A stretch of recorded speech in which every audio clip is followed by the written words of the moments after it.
So yeah, this meeting is being recorded. It will end up, I will post it on YouTube later today. So if you want to go ahead and get started whenever you're ready, I'll see you can introduce yourself to everybody here.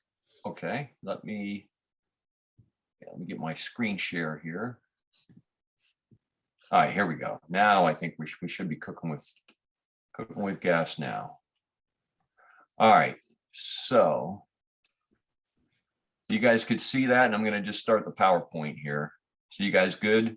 Yeah, we can see it. Okay, cool. All right, now we're cooking. All right, sorry for the little mix up here, but it's working now. That's great. All right, well, thank you for the opportunity to do the weather briefing again. I'm Dave Dombek, senior meteorologist at AccuWeather. I'm a Penn State grad from way back 1980. And I've been working for AccuWeather ever since. So 41 plus, it's actually going on 42 years this late July. So I've seen a lot of weather patterns over the years for sure. Yeah, I'm glad to be able to do this. I've been doing the briefings for a number of years now. I like to do one in the spring and semester, one in the fall. So this is my slot here for today. And as I usually do, rather than jumping right into the current weather, which we will get to in a little bit, I'd like to kind of start off with, maybe some climo, kind of see where we are for the month, for the season, for the year, do some comparisons in that. I have a few thoughts, just some of my, Dave's thoughts, I call them, on spring weather around here. A few, a handful. I could do a whole hour or two on forecasting tips for State College and Central PA and the Northeast in general during this first spring. I've got a handful, maybe a page and a half or so. And then, of course, we'll get into the current and upcoming weather. So starting with some State College climo for the year, kind of going back here to January 1st, New Year's Day. And this is through yesterday, through the 10th. Temperature is actually not that far from normal, believe it or not. We've had a lot of ups and downs, and we're only 0.4 of a degree above since the beginning of the year. Precip, again, not crazy, somewhat above, but not a whole lot, maybe about an inch above normal. During that period, the highest temperature, actually back on March 18th, we had a 73, and in the lowest since the beginning of the year was a very bone-chilling cold day back in January, the 22nd, got to 1 below. Now through the same time last year, precip wise, a little bit lower, 8.64, and we were warmer for the year up to this point last year, actually considerably so, almost 3 degrees above. And then the extremes were a 77 and an 8 for that same period last year. So far this spring, if you define spring as actually astronomical spring back on the 20th of March, we're running just a little over a degree below normal. The extremes during that time, a high of 67, the lowest was a 17. And then the precip a little bit above normal, 266 versus 241. Snowfall for this past season, we may not be done. We probably are getting very close to being done for the season, but not a guarantee that we are totally done yet. But 28.6, certainly below normal, 43.4. Last season, we were actually about normal. We were just a hair above last season, the 2021 season, snow season, 45.7. This past season, the snowiest month for us was January. We had 13.1. And then the second snowiest was actually March. We had a little over 10 inches. And I was looking back, the last time we had a winter here with over 50 inches of snow, you don't have to go back too far. The winter of 14-15, we had 52 inches of snow here. So it has been a little bit of time since we've had, a considerably above normal snowfall. So far this month, April 2022, running on the chilly side. Again, so far, 2.3 below. Highest it's been 63, low of 29. Actually, at my place this morning, I live in a real pit here. I live in a very good radiation of cooling spot. On any given night when it's clear and calm, whatever the official low is in State College at Penn State there, I run 8 to 12 degrees lower at my place. So I think I was like 19 point something this morning down at my shed, in my backyard. So it was a really cold morning. Precip wise, so far this month, a little bit on the wet side, which, you step around there, you see puddles, the grass it's been really soggy and everything. And some places east of here, eastern PA, are even wetter than that. We've had a trace of snow so far. Now, looking back over history, the vast majority of Aprils here, we have at least a trace of snow. It's pretty rare to not get at least a trace of snow here in State College during the month of April. Sometimes we have, several or more occurrences of it. And I'd say probably close to 70% of the time, I have to crunch some numbers on that, but, certainly more than 50% of the time here, we get at least one measurable snow in State College in the month of April, even if it's just a tenth of an inch. So that's actually a pretty common thing for that to happen here. And of course, going forward now, we're going to have rapid, and we have been, and we will continue to have rapid daylight gain for the next month or so. And then it starts to slow down some as you get into like mid-May or so toward the solstice. But we're at a time now, it's like, 2.5+ minutes a day we're gaining. So, you do the math on that, and, you're gaining somewhere between about 16 to 19 minutes of daylight a week right now. So that's a good, very noticeable increase in daylight. Of course, our normal temperatures are rising rapidly. They have been for a while. Pretty much, if you look at the normal of the temperature curve, the normal temperature curve, it's about a degree for the max and min every 3 days. So you have to keep up with the normals this time of the year. If you totally get out of touch, you haven't been forecasting for a while, you haven't checked what the normals are, it's very easy to get out of touch this time of the year, especially when you have an extreme pattern either way. It's just unusually warm, or like we've had some of these unusually chilly days. It's very easy to kind of get out of touch with what it should be doing at this time of the year. And so just to give you an example of how those normals are moving very rapidly here, today, normal high and low, 57.38. Look at 1 month from today, 68.49, and 2 months from today, June 11th, 76.58. So those temps are certainly trending upward at a fast pace. Now, here's some of my thoughts on spring around here. My rule of thumb on the 3 months of March, April, and May, this part of the country, this part of the state, pretty much during March, nasty, chilly, ugly weather, that's going to win out over the nice conditions more often than not. You're going to get a handful of good days weather-wise here and there. Then you're going to have these huge setbacks and these reality checks, the cold slap in the face. Some years you could get some significant early season warmth for several days, but then you could also get something like, the blizzard of 93, an incredible snowstorm and bitter cold and everything, and blowing and drifting snow. So you could really get all kind of extremes during the month of March. And again, it tends to average more of the nasty stuff. April is, I really feel that, April, again, this is average over time, averaged out over many years. It tends to really be the classic, seesaw roller coaster month, up and down and up and down and back and forth. And, it tends to average out to pretty much like a standstill, an even split between, nice days and chilly, lousy days. So it's really kind of a half and half split in April. And then certainly by May, the nice days are finally going to tend to win out over the miserable days. You're still prone to getting those damp, chilly, easterly flow crap out situations due to backdoor fronts, or you get these deep troughs with, or closed lows with low heights and chilly air aloft, and you get a lot of instability, clouds and showers. That certainly can and will happen in May, but overall, you tend to get more nice days in May around here than you do lousy days. And personally, myself, I actually root on cold weather this time of the year in early spring, because what it does is, for me, it delays that first cutting of grass. Once you start cutting the grass, there's no looking back. You're not going to stop until probably, early November. So it's like, I kind of want to delay everything. And also the fact that I live in a really cold spot. and I'm prone to those really, those late freezes at my place. I've seen so many times where, maybe our lilac bushes or some other flowers are coming out. It looks great.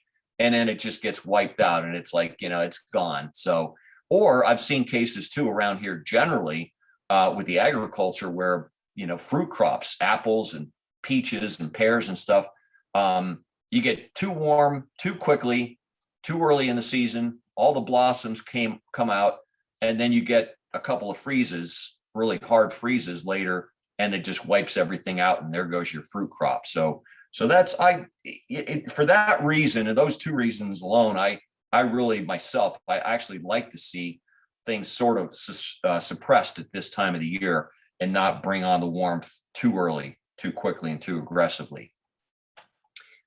Here's a handful again, and there's, I could put on many more. It's just like page and a half or 2 pages here of some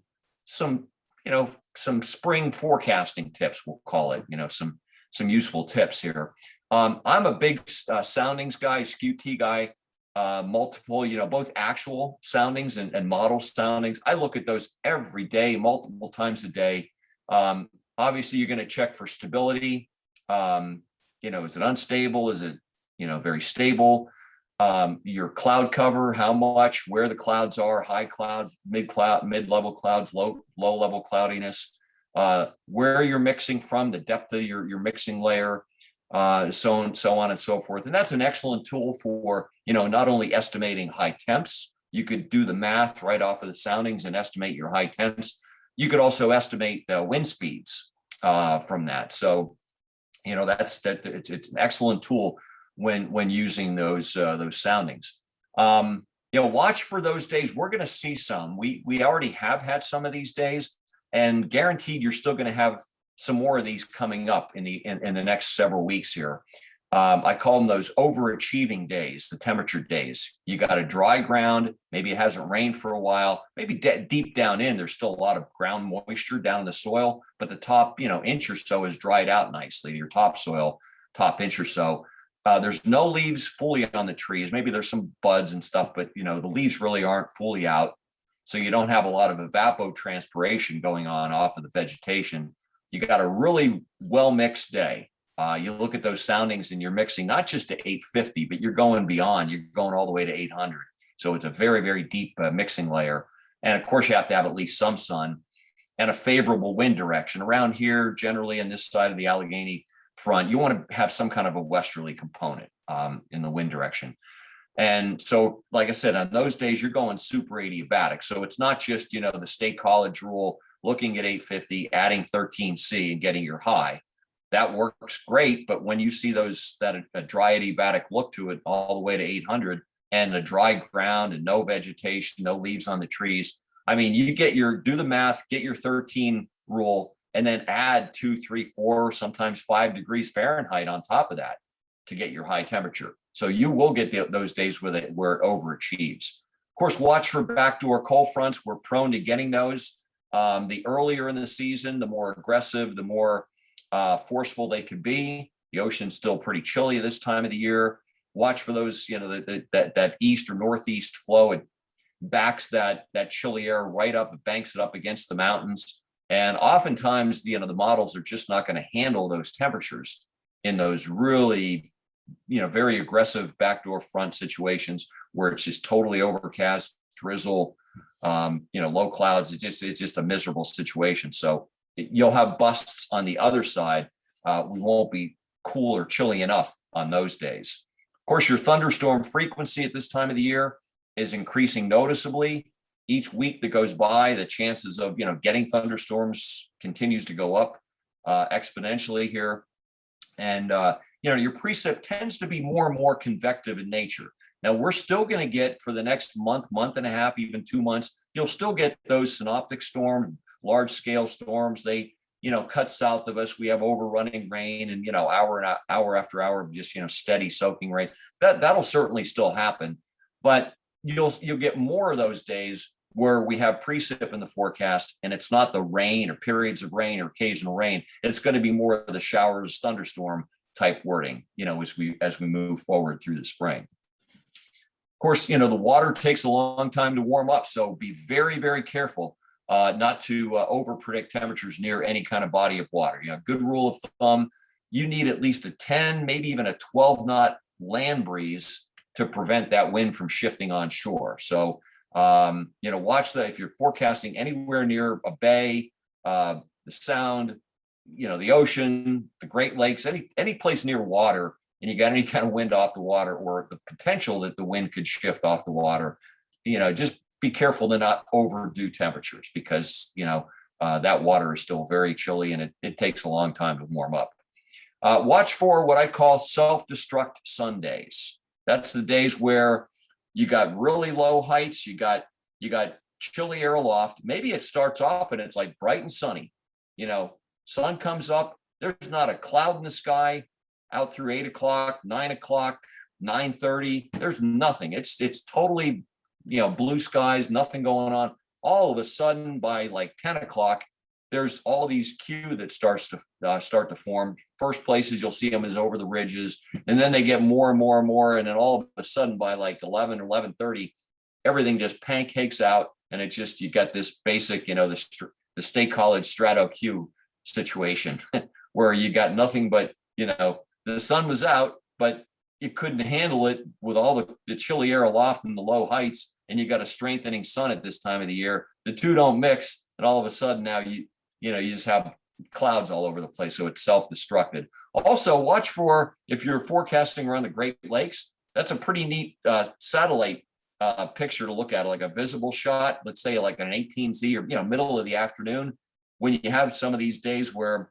you got the instability, the lakes are cold or chilly and it warms up more over land. And so instead of the lake effect and you have a lot of clouds near the lake, there's actually like a clear, a clear ring around the lakes. So you've got all these Q inland, and you have like around Lake Ontario or Lake Erie, there'll be a zone skinny, but around the lake where it's clear because of the stability, because of the chilly water this time of the year.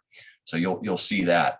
Of course, once you get to April, obviously it gets harder and harder for it to snow, and you need progressively lower thicknesses for that to happen. But you could still snow. It could still get snow, deep into April, sometimes even into early or mid-May, if you have the right conditions. I mean, it's tough, but it can still happen. March, the windiest month of the year on average, statistically, but very close second is actually April. So this is a windy time of the year. Given any excuse, the breeze or the wind is going to blow this time of the year, and make sure you're beefy enough with those wind speeds. Use your soundings. Go back to those soundings, those QTs as a guide.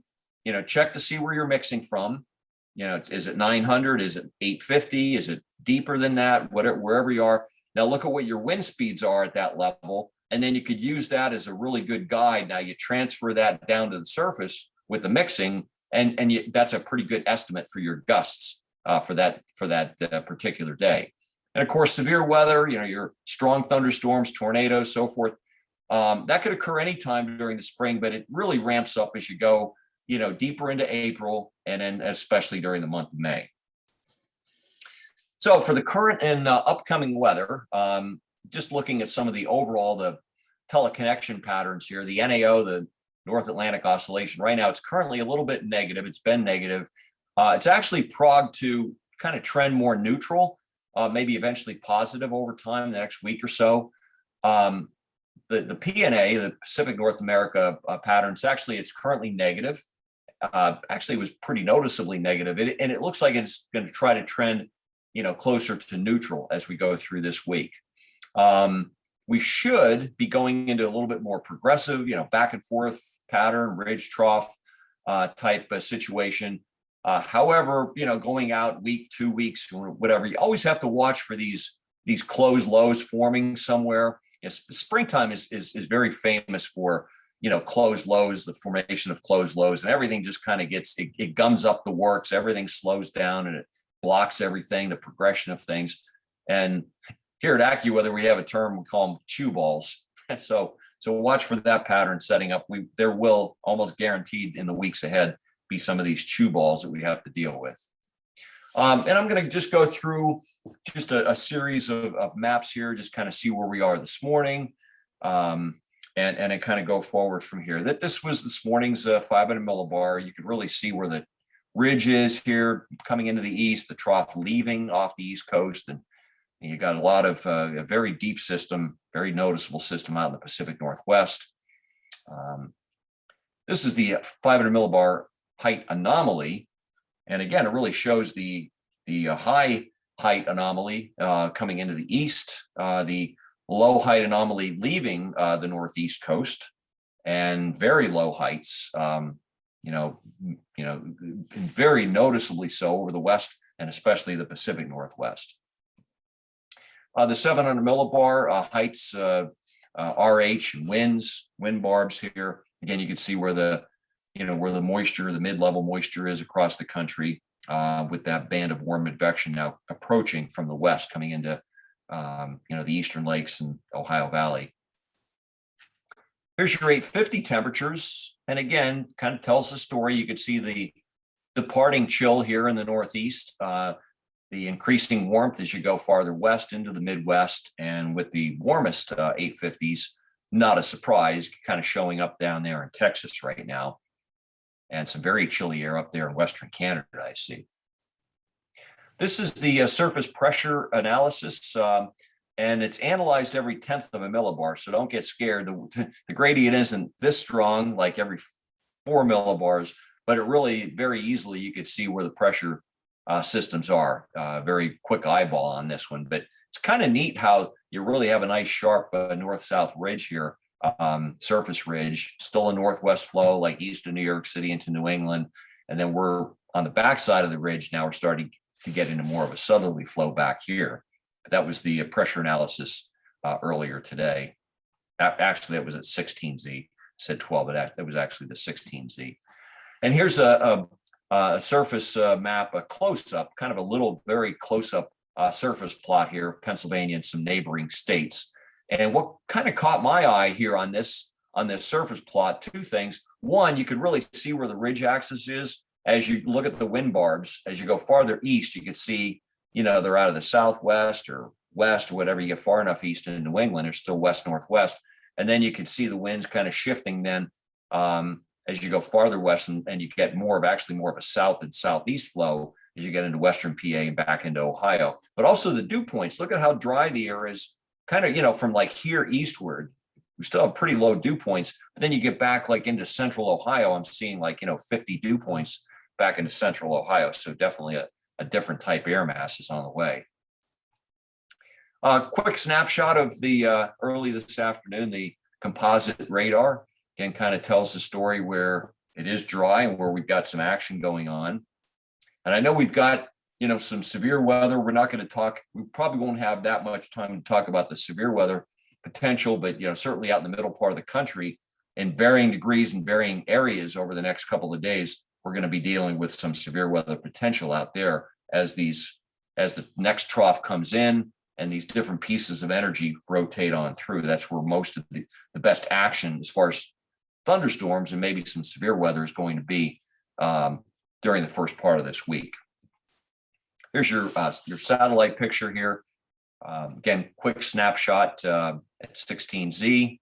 And again, you can see the departing, all the dryness over the east coast, and New England, especially. You're east of that ridge now, and you're getting a lot of high clouds coming in from the west. And you can kind of see them out the window here. It's sun's out, but you certainly have a lot of cirrus that it's fighting right now. That's the warm advection coming in from the west.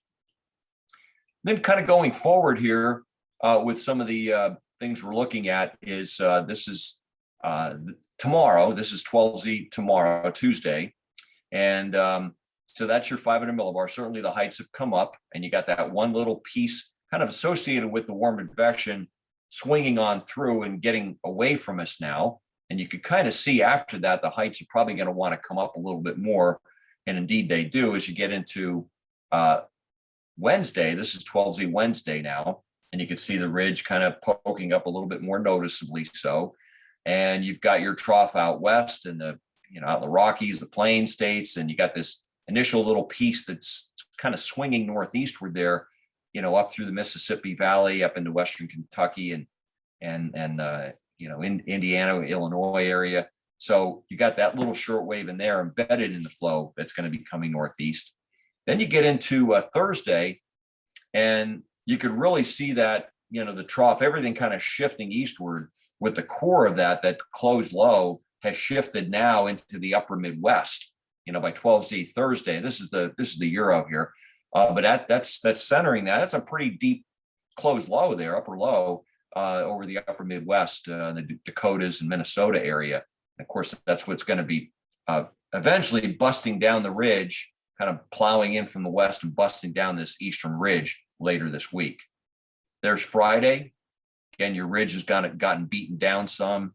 The axis, where your closed low is kind of shifted a little bit eastward, maybe northeastward. But that's a pretty noticeable, in the western upper lakes there. That's a very, very impressive closed low for this time of the year. And there it is. I kind of jump ahead here. This is actually I had Friday.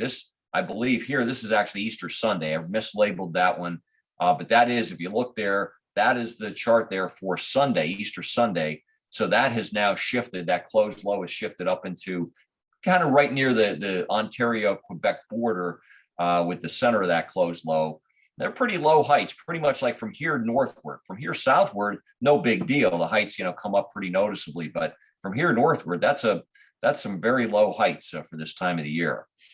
Now, here's your mean sea level pressure and your thicknesses. Tomorrow, 18Z.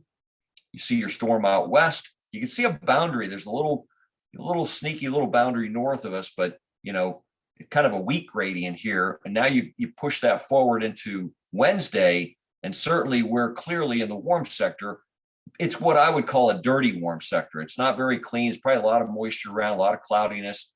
The euro is a little cleaner, a little bit more in the way of sun, breaks of sun. The GFS is a lot cloudier. We'll look at some of those soundings in a bit. But certainly we're in the warm sector, and the thicknesses are up, and that next, the low, and we're well ahead of that next front. So southwest flow here.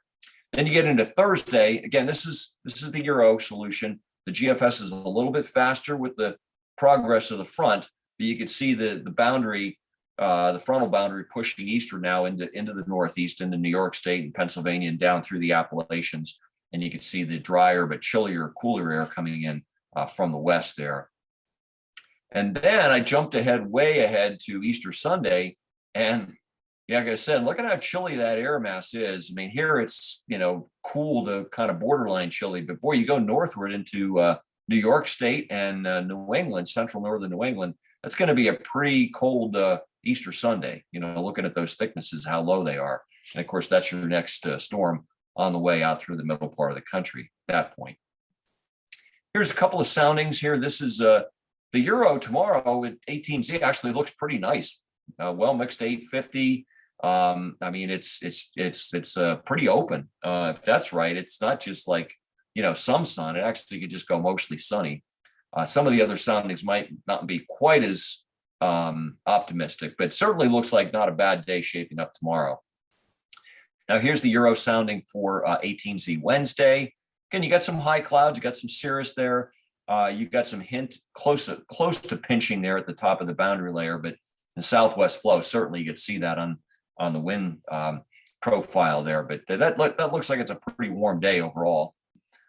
And there's Friday. This is interesting. Look at that sounding, how well mixed that is, all the way to 800, pretty open in a southwest flow on Friday. So that's one of those days where even though we're on the quote, the cooler, chillier side of the front, you got to be careful. I would not want to underdo the temperatures that day. That could be one of those days you could overachieve a little bit. Now here's the GFS. If you remember how the euro looked, it was a little more open, not too bad. It was kind of dirty looking, but this is a way cloudier look. The GFS is way cloudier looking on Wednesday at afternoon, Wednesday 18Z, than what the euro was. So maybe the answer is a blend somewhere in the middle. Maybe the GFS is too cloudy, too aggressive with the moisture. Maybe the euro isn't aggressive enough. So the answer might be somewhere in the middle. Now, interesting, despite that difference on Wednesday, you kind of jump ahead to Friday. Notice the GFS is pretty much looks a little different, but the same idea, the same theme. notice where the boundary layer gets up to that afternoon on the GFS. Same as the Euro, you're mixing all the way to 800. So that's probably one of those, super adiabatic type days. The wind direction is a little different. It's more westerly. I think the Euro is more southwest that day. Here's some gridded numbers. This is actually off of this morning's the 12Z run of the GFS, and you can look at some of the gridded numbers there. There are a couple of places there's some missing data in there, but really showing where the warmest day is going to be Wednesday, and you can certainly see that downward trend later in the week, particularly by the time you get to Easter Sunday. And the precip wise, you look at your 6-hour QPF. There's really nothing really jumps out at you as being like super wet there. You got a couple of opportunities for some showers, but nothing looks like horribly wet. And then of course you could see your height trend. You got your height sort of peaking there. Wednesday around 12Z or so. Wednesday is your highest heights, and then you come down some, and then you have your kind of you're bottoming out then again sometime during the course of the weekend, and your thickness. This is why you see the trend. Now here's the Euro. Got kind of similar trends there. You're peaking there, on Wednesday. It keeps the heights higher just a little bit longer on Wednesday out through 18Z, and then start to fall after that. Your distribution, like when it's going to shower, it's close. It's a little bit later in the game on Thursday, kind of having some QPF out through 18Z, and then it dries out, whereas the GFS is a little faster. And then you have some stuff around, maybe could be late Friday, maybe it's more like Friday night into Saturday. There's an opportunity with the lower heights and the instability. There could be something there, but both, I think from what I could tell, both on the gridded numbers, the Euro and the GFS are both dry. They have no QPF on Easter Sunday, despite the kind of the chillier aloft that day. And again, look at the temperatures. Warmest day Wednesday, same theme on the Euro, but it's warmer. The actual number there, the 2 meter in Celsius temperature is definitely warmer looking by probably about 3 degrees Celsius than what the GFS is. And that makes sense because the GFS was cloudier looking that day. So what is it all going to mean? Going forward here, our temperatures are certainly trending upward. The next couple of days, probably the warmest on Wednesday, coming off of the chilly weather that we had yesterday. Temperatures are going to start to slowly come back down again later this week, but they're probably still going to be on the mild side of normal. Certainly, still looks mild and above normal on Thursday. Friday, you might be closer to normal, but that's one of those days we got to be careful. Could overachieve, could be a super adiabatic day. So maybe at best it's down closer to normal that day. And then certainly cooler Saturday. We step it down Saturday, and then our chilliest day or coolest day of the next week is probably going to be Easter Sunday. We got a few rounds of showers. Probably the best chance of wet weather, I would think, would be with the falling heights, that piece of energy coming eastward, and with the actual cold front, with the approach of the front and the actual faux sometime Wednesday night into Thursday. Again, we've got the differences of the timing, the GFS and Euro, but that's probably our best shot at some wet weather. And certainly there could be a rumble of thunder in there, but to me, it doesn't look like, I think a lot of the action this week, the next couple days, next 3 days, whatever, it's going to be farther west out in the Midwest. Certainly it's springtime. We got an opportunity for a rumble of thunder, a thunder, but it doesn't, to me, it doesn't look like any kind of, major severe weather coming up here, at least the way it looks now. That might look different during the next day or two. And then of course, we have some unstable days coming up late this week into the weekend, and probably a couple of opportunities for some brief instability showers. I kind of think that's going to be in that late Friday night into Saturday timeframe. I think that might be our best opportunity for brief instability showers. And then it actually could be a dry, Easter Sunday. And then we'll wrap it up with a forecast. The rest of today, high cloud, just look out your window here. The sun's out, but it's being dimmed by a lot of cirrus. So high clouds winning out over sun. We'll call it a high temp around 58 or so. Tonight, a mostly cloudy night, couple of showers down to about 50. I guess if it rained hard enough, it might try to wet bulb down to like a 48 or something, but it's going to be a milder night tonight, for sure, way milder than last night. And then a milder day tomorrow. We're going to push temps well up into the 60s. I don't think we'll quite get to 70. I'm going to call it clouds breaking for sun. And realistically, if that Euro is right, it actually could just turn mostly sunny after a certain point tomorrow. And then our warmest day of the week, Wednesday, I'm going to call it variable cloudiness. It really could range anywhere from a mix of clouds and sun, if the Euro is right, for at least a few hours, to just cloudy or mostly cloudy if the GFS is right. And again, temperatures that day, they could be, struggling to get to 70 or so. I could also see them as high as 75 or 6 if everything went right. So we'll kind of split the difference and go 73 for the high that day. And then Thursday, cloudy to partly sunny again, depending on the timing of the front. A couple of showers. Best chance is going to be in the morning. If the GFS is right, the best chance is going to be like, maybe through 12 or 13 Z, and we're dry after that. And then Friday, sun mixing with clouds. I think there'll be some Q, with the cooler air aloft. Somewhat cooler, but we'll call it near 60. I still think we have a shot at getting close to 60 that day. And then cooler still, we're going to step it down into the 50s on Saturday, maybe a brief shower or two around, and then dry, but rather chilly for Easter Sunday. So that is all I've got.